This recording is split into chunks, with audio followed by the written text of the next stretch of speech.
Best game ni Anthony Davis as a Dallas Maverick. May nagbabalik mga idol. Arang three-headed monster ang line-up ng Mavs. Duguan pa sa nangyari si Anthony Davis kalaban si Trae Young. Ang headline sa ngayon mga idol ay ang pagbabalik ni Dereck Lively II for the Dallas Mavericks. First time niyang makasama sa court si Anthony Davis. Kontra sa Atlanta Hawks, Trae Young with a floater off the glass. Sumagot ng back-to-back 3-pointers ang Dallas Mavericks, isa kay Anthony Davis sa corner at nakapag-steal si AD mga idol. Na-convert niyan into points ni Klay Thompson, same spot. Almost a turnover ng Atlanta Hawks pero na-recover ng rookie na si Zaccharie Risache for a second chance points. Noong nakaraang laban ng Atlanta Hawks, ang former number 1 pick ay nagtala ng kanyang panibagong career high sa NBA with 36.6 rebounds kontra pa sa Milwaukee Bucks. At ang nakakabilib dyan mga idol, it took only one dribble para umiskor ng ganyan. Siya rin ang pinangalan ng Rookie of the Month sa Eastern Conference sa buwan ng Marso. Mabalik tayo sa laban. Dereck Lively II, first field goal, alley-oop dunk mula sa assist na Spencer Dinwiddie. 15 minutes lang ang allowed kay Dereck Lively.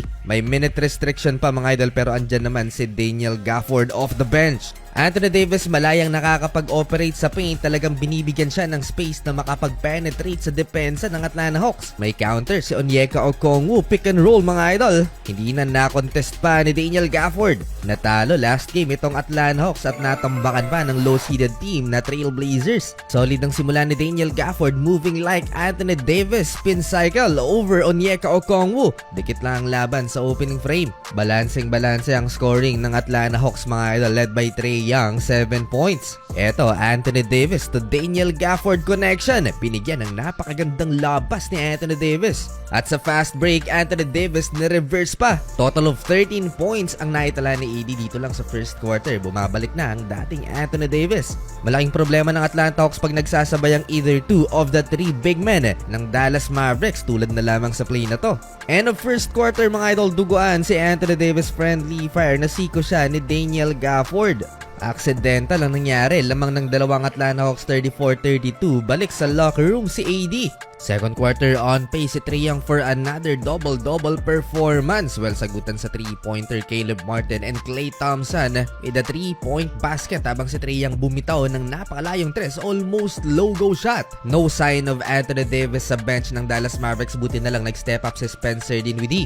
Battle of two guards, Trae Young to Onyeka Okongwu, alley-oop dunk. Agad na kinounter yan ni Spencer Dinwiddie with his own layup against the rookie. Habang wala si AD sa court, si Daniel Gafford at Dereck Lively II ang nagsalitan sa pwesto ni AD. Lakas ni Gafford, tatlo pang sumabay sa kanya sa paint mga idol, pinapagpag lang niyang depensa ng Hawks. Recovery sa depensa naman ang downside ng landlord dahil hirap makapag-contest pag naunahan ng kalaban. Tulad sa play na to, naisahan siya ni Trae Young and one basket. Klay Thompson, decente ang performance sa first half mga idol with 3 3-pointers, 9 points for Klay. Eksaktong 2 minuto, bumalik sa court si Anthony Davis. Meron pang isang big man na hinugot si Jason Kidd, si Kai Jones mga idol, ang napaka-athletic din. They need to stop Trae Young. 21 points na for Trae. Mukhang walang problema sa kanya mga nagsisitaasang big man ng Dallas Mavericks. 2 points lamang sa quarter na to si Anthony Davis, 5-point game, 72-67 in favor of Hawks. Third quarter, Dyson Daniels, 3-pointer, ang league leader in steals at 3.1 steals per game. Sasagot si Anthony Davis, nag-airball pero andun sa ilalim si Dereck Lively to clean the mess. Second player ng Mavericks na umabot ng double-figure scoring si Spencer Dinwiddie. 9-minute mark, dito na napatake over si Anthony Davis, nagsimula sa 2 mid-range shots. Hindi lang sa opensa, nagtala din ng back-to-back block si AD mga idol sa isang possession lamang. That's 4th block for AD at nakuha rin niya ang defensive rebound. 8 straight points for the Mavs superstar, cutting layup mula sa assist ni Spencer Dinwiddie, and again Anthony Davis on the roll, alley-oop dunk naman mula sa assist ni Naji Marshall. Di pa rin magawa-gawa ng Dallas Mavericks na makalamang sa Atlanta Hawks dahil laging may sagot ang visiting team mga idol tuwing kakananga itong Dallas Mavericks. Anthony Davis hustle, all out effort by AD, baba ulit sa 2 ang lamang ng Hawks Hawks with this Anthony Davis putback layup. 25 points, double-double na si Anthony Davis. Habang nasa upuan sa AD, Daniel Gafford, alley-oop dunk. That's 11 points for the landlord. And finally, with 3 minutes left in the third quarter, first lead ng home team since early second quarter. Max Christie extends the lead with an and one basket. Kumakanana ang lahat, 7 points na rin si Caleb Martin. Partida pa to sa Atlanta Hawks, wala na ngang Kyrie Irving, wala pang PJ Washington ng home team. Umaangat ang laro ni Spencer Dinwiddie, 12 points, 10 assists. Habang backup playmaker naman nila ay si Caleb Martin. Lakas ni AD, halimaw sa game na to, another 3-pointer, 28 points for AD pero nakasagot din ng tres. Si Richie ng Hawks, back-to-back pa mga idol. But to end the third quarter, Jaden Hardy, 3-pointer din, 101-96.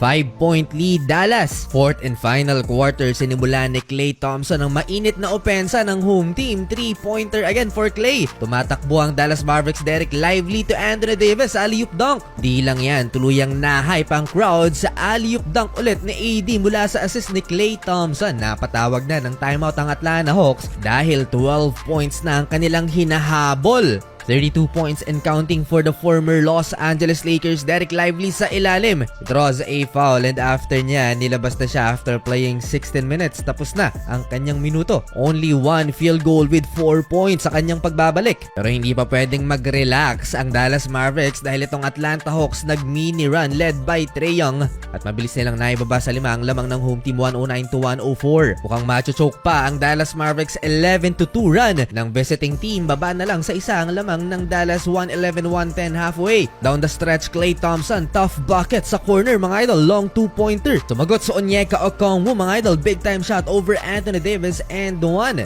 Natawagan din ng offensive foul si Caleb Martin, siniko si Terrence Mann. And for the lead, Atlanta Hawks, libreng-libre mga idol sa corner, Dyson Daniels, 3-point shot. Yun na nga, 8-0 run ng visiting team. Na-choke ang Dallas Mavericks dito nila. Mas kailangan si Kyrie Irving kaso wala. 3 minutong walang field goal ang Dallas Mavericks mga idol. 3-point game. Spencer Dinwiddie nagmintis ng crucial shot. Hindi rin nakatalo ng maayos si Anthony Davis but Klay Thompson, last 41 seconds, saved the Dallas Mavericks to tie the game at 118. And excellent defensive possession for Anthony Davis. Supalpal niya si Trae Young. Pang-5 block shot na yan ni Anthony Davis. Last 21 seconds, nag-commit ng turnover si Dyson Daniels, steal ni Jaden Hardy. On the run, ang Dallas Mavericks mga idol. May foul to give ang Atlanta Hawks. May natitira pang 7 segundo ang Dallas Mavericks to win the game. And last 3 seconds, Anthony Davis with the big time shot. Driving floating jump shot mga idol, 120-118. Last 3 seconds. That's give Anthony Davis 34 points and take the win. Panalo mga idol ang Dallas Mavericks.